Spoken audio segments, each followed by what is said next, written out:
personnage que je joue s'appelle Grégoire Spielmann. Il est professeur de philo dans un lycée de Saint-Étienne, très engagé aussi dans une association citoyenne qui lutte contre l'expulsion de personnes sans logement. Et donc voilà, une vie comme ça, tournée vers la collectivité, vers un quotidien en prise avec les difficultés sociales. Et une suite d'événements, un concours des circonstances vont le faire rencontrer un homme qui est d'un monde diamétralement opposé, d'où la tension de la comédie, qui est animateur vedette, très parisien, très VIP, qui baigne dans le luxe et dans le pouvoir de l'image. Te pète les dents avec. Bon, ça suffit, mais alors laissez-le tranquille. J'ai crevé ta tête, pas deux.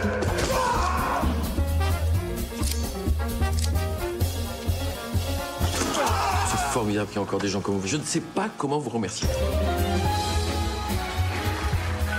Grégoire Spielmann, professeur de philo et militant associatif à Saint-Étienne. Je dirais que c'est un ressort de comédie traditionnel, hein, d'opposer, enfin de faire se rencontrer deux personnages qui semblent s'opposer en tout, qui ne sont pas destinés à faire des choses ensemble et qui pourtant vont se rencontrer. Au-delà du fait qu'il y a une tension entre ces deux personnages, je dirais qu'il y a peut-être, c'est plutôt, on pourrait dire que d'un côté il y a les exigences de la réalité, et de l'autre il y a la tentation de s'y dérober. Et ça, cette tension-là, elle est en chacun des personnages. Tu t'es vraiment remis à écrire, Grégoire? Et comme si on pouvait écrire dans ces conditions. J'ai 20 heures de cours par semaine, je passe mes soirées sur des copies débiles. Je veux plus vivre comme un zombie qui fait les choses sans savoir pourquoi. Tu veux plus qu'on habite ensemble? On devrait prendre le temps d'y réfléchir. Je trouve que le metteur en scène Emmanuel Salinger fait confiance à un acteur qui n'est pas dans les tabloïds comme la plupart des films français où on est obligé de prendre des vedettes pour monter les films et tout. Il prend un acteur auquel il croit, chaleureux, et qui porte le film et qui est motivé pour porter le film. Et ça se sent, et on est tous pareil comme lui, on est motivé pour porter le film. Et voilà. Je trouve que le spectateur a d'autant plus de chances de s'y retrouver que le héros ressemble à n'importe qui. C'est pas une star, quoi. Voilà. Qui suis-je? Est-ce que quelqu'un peut me répondre? Allez-y, il n'y a pas de piège. Tout le monde se fait chier, mais tout le monde fait semblant. Laurent Capellotto, si vous voulez, j'ai pas eu un besoin énorme de le diriger, parce que Laurent, il avait, je crois, compris l'essentiel des intentions, des tenants et des aboutissants du scénario. Et il a fait surgir en lui le personnage très vite. Et il a porté le film. Donc je crois qu'on était d'accord sur l'essentiel sans même avoir à se dire grand-chose.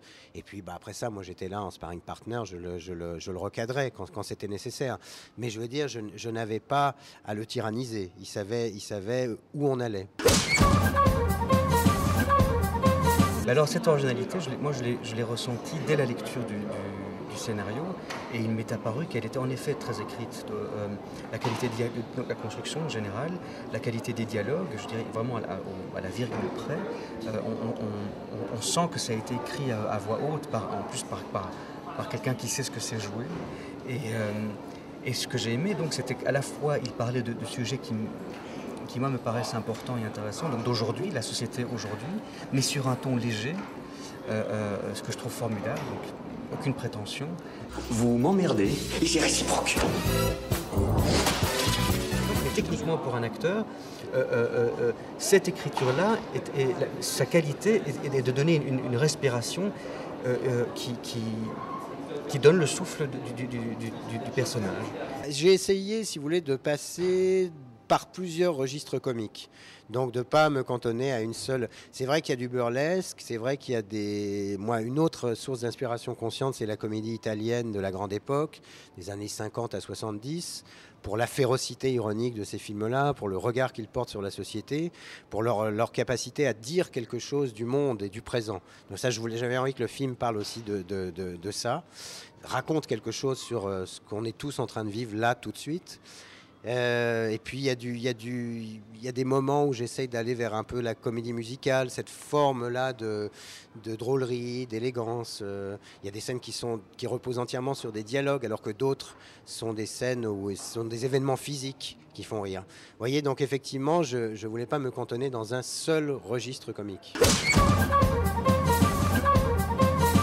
Oui, la philosophie a toujours fait rire. C'est-à-dire que une des premières comédies que l'humanité a conservées, c'est une comédie d'Aristophane qui s'appelle Les Nuées. La philosophie, ça reste malgré tout quelque chose d'assez simple, hein.